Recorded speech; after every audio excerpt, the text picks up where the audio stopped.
இந்த படத்தை ஃபேமிலியோட உட்காந்து பாக்குறவனுக்கு லைஃப் டைம் செட்டில்மெண்ட்ரா. வலிக்குது. இந்த ஆடியோவை கண்ணை மூடி கேட்டா வேற மாதிரி கேக்குது. இந்த காட்சியெல்லாம் பார்த்துட்டு இது ஒரு கில்மா படம் நினைச்சிடாதீங்க. இது ஒரு பக்காவான ஃபேமிலி என்டர்டெயின்மெண்ட் படமா. பட் ஃபேமிலியா மட்டும் பாத்துறாதீங்க. ஃபேமிலியா பார்க்க வேணாம்னு சொல்ற, அப்புறம் எப்படி ஃபேமிலி என்டர்டெயின்மெண்ட் படம்? அது அப்படி என்ன ஃபேமிலி என்டர்டெயின்மெண்ட் அப்படிங்கிறது கிளைமேக்ஸ்ல தெரியும். இந்த படத்துக்கு பால்காரின் டைட்டில் வச்சதுக்கு பதிலா கில்மா காரின்னு வச்சிருக்கலாம். ஓபன் பண்ணா ஒரு வீட்டு வாசல்ல ஒரு 6 அங்கிள்ஸ் வெயிட் பண்ணிட்டு இருக்காங்க, அதுவும் கையில சொம்போட. ஏண்டா நீங்க எல்லாம் நிக்கிறத பார்த்தா நிஜமா பால் வாங்கத்தான் வந்தீங்களா? அது எங்க மட்டும்தான் ஆரோக்கியமான அமலா பால் கிடைக்கும்னு சொன்னாங்க, இது ஆவின் பால் கிடைக்கும்னு சொன்னாங்க. அதுக்கு தான் 1/2 மணி நேரமா வெயிட் பண்ணிட்டு இருக்கோம். ஆமா, இதெல்லாம் நீ ஏன் கேக்குற? ஏன் நீ பால் தர போறியா?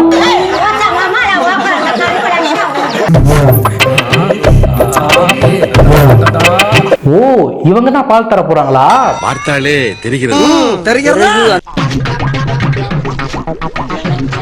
இப்போ இந்த கில்மாக்கார ஆன்டி பாக்குற எல்லாரையும் ஷெட்யூஸ் பண்ணி சம்பாதிக்கிறதுக்கு காரணம் என்னன்னா அவங்க தொங்கச்சிக்காகவும். இத பக்கத்துல நிக்கிற ஆன்டி வேற கேட்டுறாங்க, ஏமா இந்த பாலை கொண்டு போய் சொசைட்டில ஊத்தலாம்ல, எல்லாரும் ஒரு மாதிரியா பாக்குறாங்க. யார் எப்படி பார்த்தாலும் பரவாயில்ல, யார் என்ன சொன்னாலும் பரவாயில்ல, நானா தான் இருக்கேன், எனக்கு என் தங்கச்சி தான் உலகம். இப்போ அவன் கேட்டதுக்கும் நீங்க சொன்னதுக்கும் என்ன சம்பந்தம்? ஏமா இப்படி பணம் சம்பாதிக்கிறதுக்கு அந்த பாலை கொண்டு போய் சொசைட்டில ஊத்திட்டு கொஞ்சம் கௌரவமா சம்பாதிக்கலாமேன்னு கேட்டாங்க. அதுக்கே சம்பந்தமே இல்லாம என்னென்னமோ பேசிட்டு இருக்கு இந்த ஆன்டி.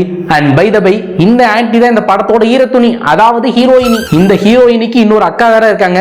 உங்க அக்கா வேற இருக்காங்க, அவருக்கு கொக்கா. அந்த அக்காவும் கல்யாணமாகி இவங்க வீட்டுல இருந்து உட்கார்ந்து இருக்காங்க. அதுக்கு ஒரு கேவலமான பிளாஷ்பேக்கும் வேற. ஒரு நாள் இந்த அக்கா வயல்வெளியில வேலை பார்த்துட்டு இருக்கும்போது அந்த பக்கமா போன பண்ணையார் மகனை பார்த்து, ஏன்டா நீ இன்னும் கல்யாணம் பண்ணிக்கலையான்னு ஒரே கேள்விதான் கேட்டாங்க. அதுக்கு அந்த பையன் இந்த அக்காவை பார்த்து, ஹாய் மாலினி, ஐ அம் கிருஷ்ணன்.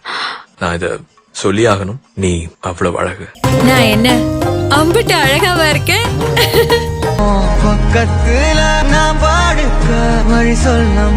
அப்படின்னு யதார்த்தமா கேட்க இவங்களும் பதார்த்தமா விட்டு கொடுத்துறாங்க. இந்த விஷயம் ஹஸ்பண்டுக்கு தெரிய வர, நீ வீட்லயே இருக்க கூடாது, ஒழுங்கா ஓடி போயிடு நடிச்சு துரத்திடுறாரு. இப்ப இந்த கேவலமான பிளாஷ்பேக் முடிஞ்சதும் இந்த ஹீரோயினுடைய தங்கச்சி ஊர்ல இருந்து வராங்க. ஏன்னா இன்னைக்கு தீபாவளியா. அக்கா, உனக்கு தீபாவளி கிஃப்ட் கொடுக்க போறேன். அது என்னன்னு தெரியுமா? போன். என்னடா வாய்ஸ் இது? யாரா இவ்வளவு கேவலமா டப்பிங் பண்ணது?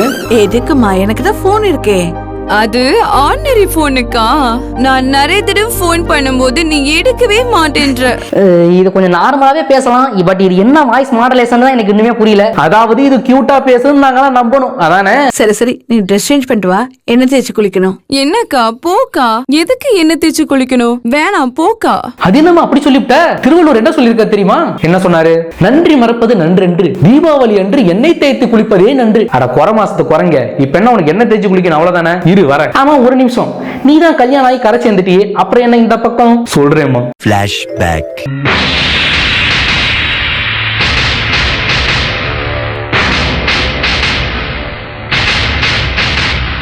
இதுதாமா நடந்தது. இது ஒரு தப்புன்னு என்ன சப்புன்னு அரைஞ்சு வீட்டை விட்டே விரட்டிட்டாருமா. நீங்க ஒண்ணு கவலைப்படாதீங்கக்கா, மாமா கண்டிப்பா உங்க மேல எந்த தப்பு இல்லைன்னு புரிஞ்சுக்கிட்டு அவரா உங்களை தேடி வருவாரு. இதெல்லாம் என்னன்ற கதை எடுத்து வச்சிருக்கீங்க? இந்த கேவலமான பிளாஷ்பேக்கு வேற முட்டு கொடுக்குறீங்க. A few minutes later.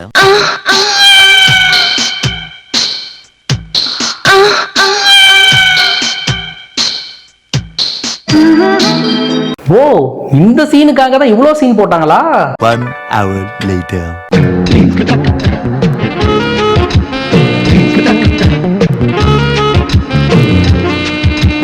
A few minutes later.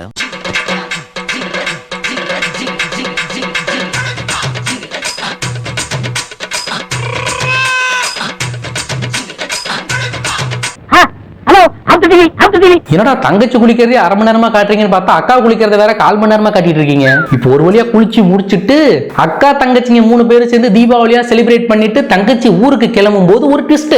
Shailu கரெக்டா தீபாவளி அன்னைக்கு தான் வந்த, உடனே கிளம்பிட்ட. பொங்கலுக்காவது 2 நாள் முன்னாடியே வரணும், சரியா? வரமாட்டேன். ஏதாவது ஃபெஸ்டிவல்னு வந்தா மனுஷங்க எல்லாம் சந்தோஷமா இருக்கும், மாடுகள்லாம் சந்தோஷமா இருக்கா? ஏன் அதுக்கு மாட்டுக்கும் ஆயில் மசாஜ் பண்ணி ஒண்ணுங்கறியா? நாட்டு மாடுகள் அழுத்திட்டு வருது, கால மாட்டையும் பசு மாட்டையும் கசமசா பண்ண விடுங்க. ஏன் பால் விலை லிட்டருக்கு 5 ரூபா விலை ஏறிச்சு? ஏன் இருக்க ரகுமானுக்கு ஏன் டைவர்ஸ் ஆகணும்? கங்கோ படம் ஏன் சரியா போகல? நயன்தாராவோட 3 செகண்ட் வீடியோ 10 கோடியாம். அது மட்டும் இல்லாம கார்ப்பரேட்டால விவசாயம் அழியுது. உன்னை பொங்கலுக்கு வருவியான ஒரு வார்த்தை தானே கேட்டேன், அதுக்கு ஏண்டி கேனத்தனமா எதேதோ பேசிட்டு இருக்க?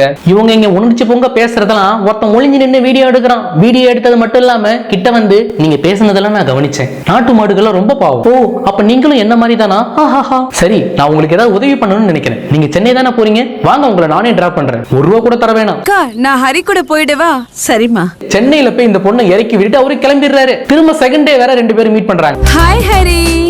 நேத்து நீங்க பேசின வீடியோ சோசியல் மீடியால அப்லோட் பண்ணேன். அதை பிரேசில்ல இருந்து ஒரு ஃபாரினர் பார்த்துட்டு இந்த பொண்ணோட அறிவை பாராட்டி நான் ஏதாவது செஞ்சே ஆகணும்னு சொல்லிட்டு ஒரு 25 lakhs என் அக்கௌண்ட்டுக்கு அனுப்பி இருக்காரு. ஆமாமா, ரொம்ப அறிவா பேசுறீங்க. உங்களுக்காக ஒரு 25 லட்சம் சென்ட் பண்றோம். முடிஞ்ச எக்ஸ்ட்ரா கூட அனுப்புறோம். எப்படியாவது நாட்டு மாடுகளை காப்பாத்துக்கமா. என்ன சார் இப்படி சொல்லிட்டாரு? இப்ப என்ன சார் பண்ண போறோம்? ஒரு 1000 மாடுகளை தேர்ந்தெடுத்து ஒவ்வொரு மாட்டுக்கும் 3000 ஊக்கத்தொகை கொடுக்கலாம். இவங்க அந்த பிளானை போட்டு முடிக்கிறதுக்குள்ள வில்லனை காட்டுறாங்க.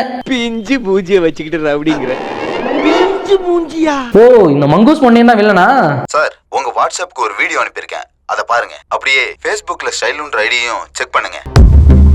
நாட்டு மாடுகள் அழுத்திட்டு வருது. கால மாட்டையும் பசு மாட்டையும் கசமசா பண்ண விடுங்க. ஏன் பால் விலை லிட்டருக்கு 5 ரூபா விலை ஏறிச்சு? ஏன் ரகுமானுக்கு ஏன் டைவர்ஸ் ஆகணும்? பாத்துட்டீங்களா சார்? சார், வித்தின் 2 daysல இவ்வளவு லைக்ஸ் வந்திருக்கு.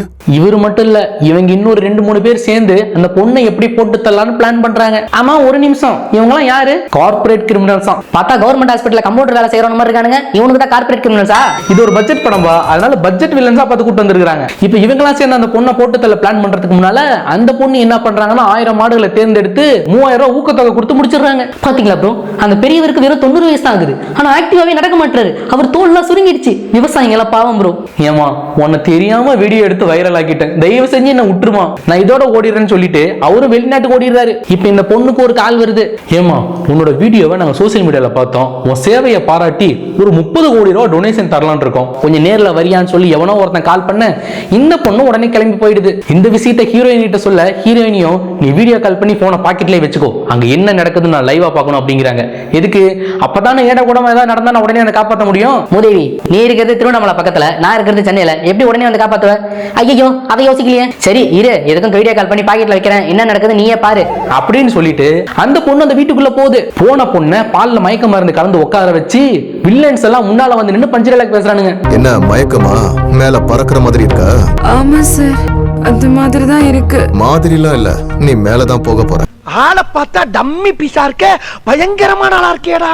ஏமா, நீ பாட்டுக்கு மாட்டுக்கு 3000 ரூபாய் கொடுத்துட்டு போயிட்ட, உன்னால எனக்கு 30,000 கோடி லாஸ்மா அப்படிங்கிறானுங்க. ஏண்டா, அந்த பொண்ணு மொத்தமாவே ஒரு 1000 மாட்டுக்கு 3000 ரூபாய் கொடுத்தது, மொத்தமா கணக்கு போட்டா எப்படி ஒரு 30 லட்சம் ரூபா தான் வரும். இதுக்கு எதுக்குடா உங்களுக்கு 30,000 கோடி லாஸ் ஆகுது? இப்ப அந்த பொண்ணுக்கு கொஞ்சம் கொஞ்சமா மயக்கம் அதிகமான உடனே அந்த பொண்ணை தூக்கிட்டு போய் பைபாஸ்ல விட்டு பாடி ஆக்கிடுறானுங்க.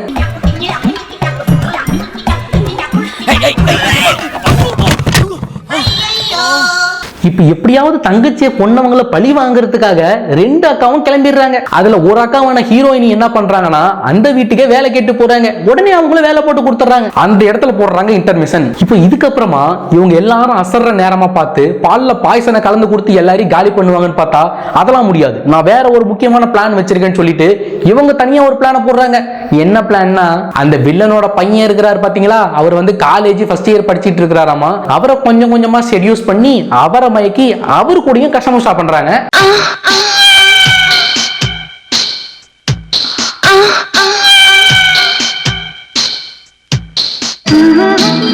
இப்ப அடுத்ததா வில்லனோட ஒய்ஃபுக்கும் பால்ல மயக்க மருந்து கலந்து கொடுத்து பிளாட் ஆக்கிட்டு இப்ப வில்லனையும் செடியூஸ் பண்ணி அவங்க கூடயும் அவங்க பண்றாங்க.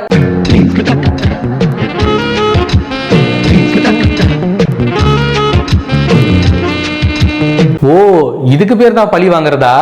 அதாவது ஹீரோயினி என்ன பிளான் போட்டிருக்காங்கன்னா, இருங்கடா உங்க 2 பேரையும் கதற பிடிச்சிட்டு அப்புறமா உங்களை கொள்றேன் அப்படின்னு சொல்லி பிளான் போட்டிருப்பாங்கன்னு நினைக்கிறேன். அதனாலதான் வந்து ஒவ்வொருத்தரா வந்து டீல் பண்ணிட்டு வராங்க. இவங்க இதெல்லாம் டீல் பண்ணி முடிக்கிறதுக்குள்ள இவங்களோட அக்கா இருக்காங்கல்ல, அவங்க மீதி இருக்கிற 2 வில்லனையும் வீட்டுக்கே நேரடியா போய் அடிச்சு கொண்டுறாங்க. கொண்டுட்டு ஹீரோயினி கால் பண்ணி, ஏண்டி எதுக்கு போனங்கிறதே மறந்துட்டு நிஜமாவே மாறிட்டியா அப்படின்னு சொல்றாங்க. சொல்லிட்டு இவங்களும் அங்க கிளம்பி போய் வில்லனை போட்டு தள்ளிட்டு கிளம்பிடுறாங்க. இது முதல்லயே பண்ணிருக்கலாமேடா, எதுக்கு தேவையில்லாம ஒரு 1/2 மணி நேரத்துக்கு இவ்வளவு பெரிய பிட்டு படம் ஓட்டினாங்கன்னு தான் எனக்கு தெரியல. பொதுவா சில உப்மா படங்கள்லாம் படங்கள்லாம் ஒரு 1.5 மணி நேரம் தான் வந்துட்டு இருந்துச்சு. ஆனா என்னன்னு தெரியல, இப்ப வர உப்மா படங்கள்லாம் ஒரு 2 மணி நேரத்துக்கு மேல எடுத்து வச்சிருக்காங்க.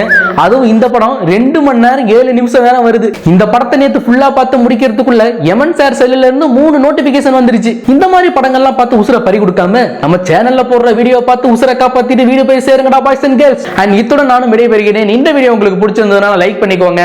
கீழே வந்து சப்ஸ்கிரைப்னு ஒரு பட்டன் இருக்கு, அதை கொடுத்துக்கோங்க. பக்கத்துல ஆல்னு ஒரு சிம்பிள் இருக்கு, அதையும் கொடுத்துக்கோங்க.